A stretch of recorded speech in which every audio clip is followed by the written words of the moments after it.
The main components of all rocket motors are a combustion chamber and a nozzle. The combustion chamber provides space in which the propellant is burned to produce gases at high pressures. The nozzle, usually of the de Laval type, is attached to the exit end of the combustion chamber. This nozzle is of the converging-diverging type, in which exhaust gases are accelerated, so that in the smallest cross-sectional area, or throat, they attain the local speed of sound. In the diverging section, these gases are further accelerated to supersonic velocities. Close observation of this should give a better understanding of why the rocket does not get its thrust from any impact effect of those exhaust gases. First, let's state clearly that the exhaust gases do push against the air mass. What is important is that this doesn't have any effect on the rocket. Here's why. The impact of the exhaust gases sets up disturbances in the air. Disturbances in gases are sound waves, and therefore must travel at the same speed as sound. Now, if the velocity of the exhaust gases were to remain below the speed of sound, then the disturbances they create could be transmitted back along the gas column to the rocket. But when the exhaust gases reach supersonic speed, any forces traveling in the opposite direction would have to travel faster than the speed of the exhausting gases in order to have any effect on the rocket. Let's consider a solid motor first. Like all rocket motors, it has a combustion chamber and a de Laval type nozzle.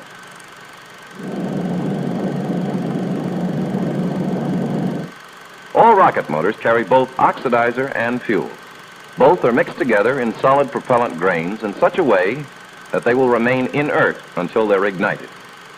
Fuels most commonly used are asphalt and oil, rubber, or rosin.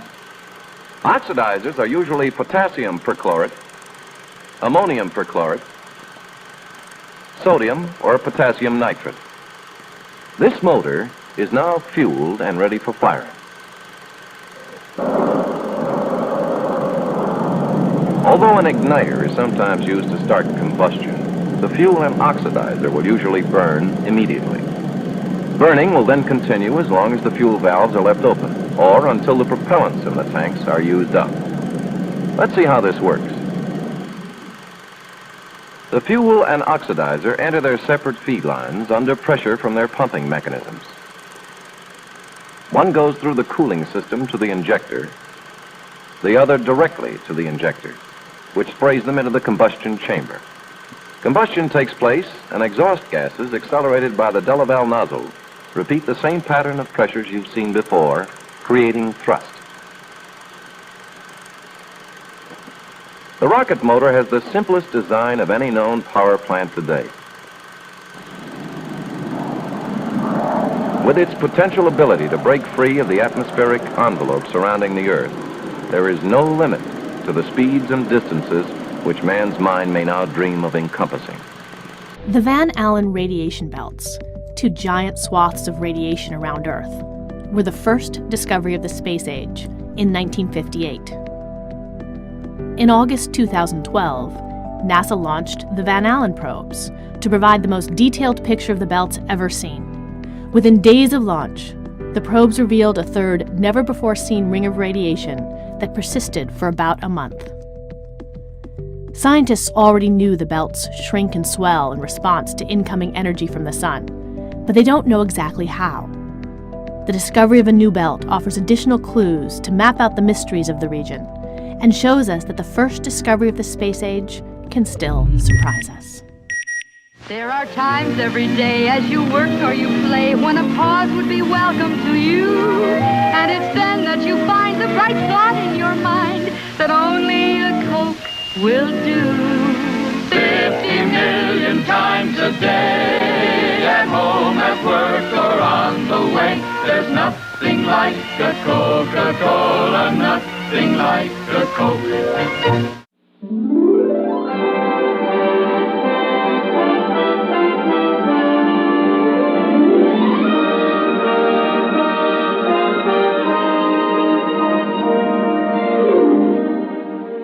To briefly review, The major portions of the Apollo spacecraft are the launch escape subsystem, the boost protective cover, the command module, the service module,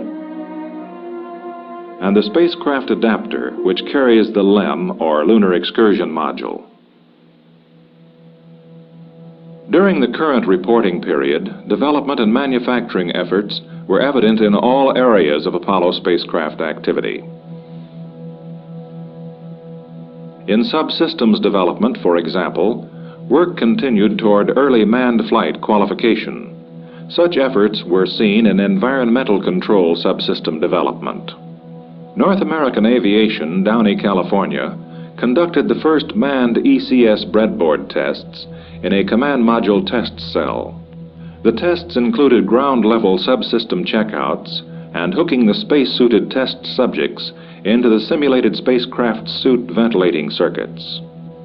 ECS equipment is produced by the Air Research Division of the Garrett Corporation, Los Angeles. Another major spacecraft subsystem is that for guidance and navigation. The prime subsystem contractor, AC Electronics, Milwaukee, delivered all Block 1 G&N subsystems to North American and began Block 1 qualification testing. Block 1 spacecraft will be used for Earth orbital flights. Block 2 spacecraft will be used for lunar missions. Interrelated with spacecraft guidance is the stabilization and control function. Block 1 stabilization and control subsystem tests were conducted by the subcontractor Honeywell Corporation, Minneapolis, Minnesota. The stabilization and control equipment includes the translational hand controller, the flight director attitude indicator, and the rate gyro assembly.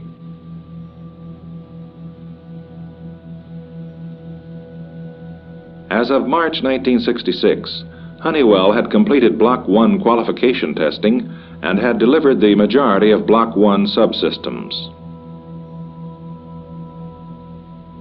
Another function vital to guidance and control is the spacecraft's reaction control subsystem. North American completed RCS breadboard duty cycle tests in support of the first and second unmanned Apollo missions.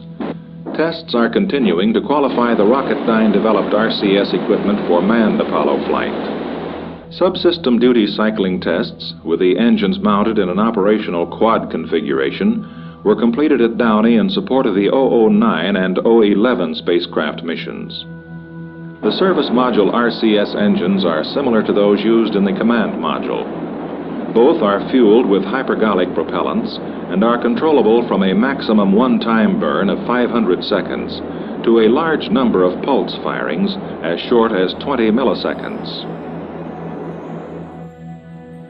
The second and largest propulsion system carried by the spacecraft is the service propulsion subsystem. With the attached nozzle extension, the service propulsion engine measures over 12 feet tall.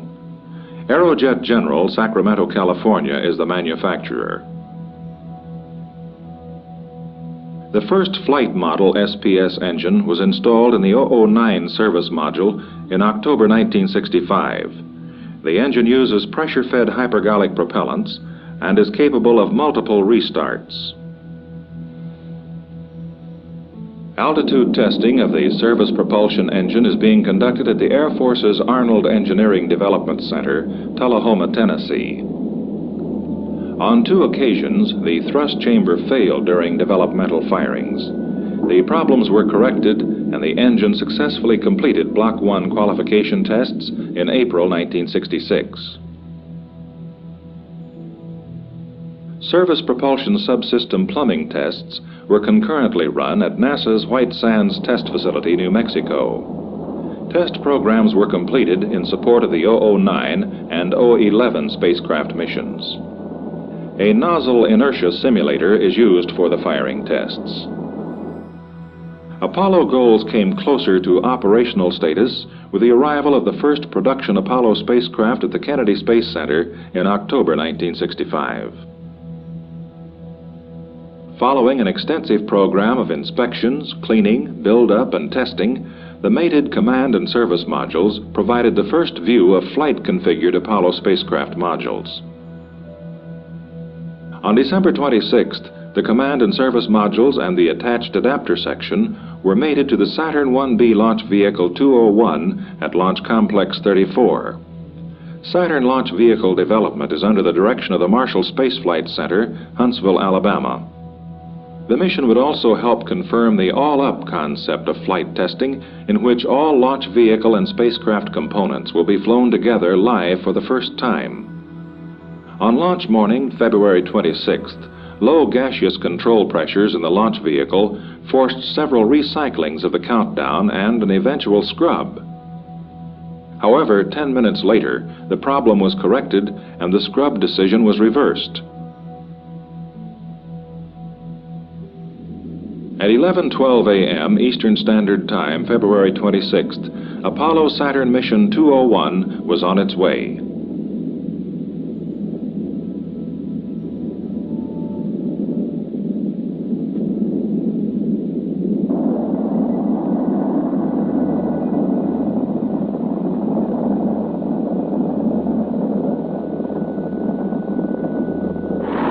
This was the separation action recorded by an onboard camera.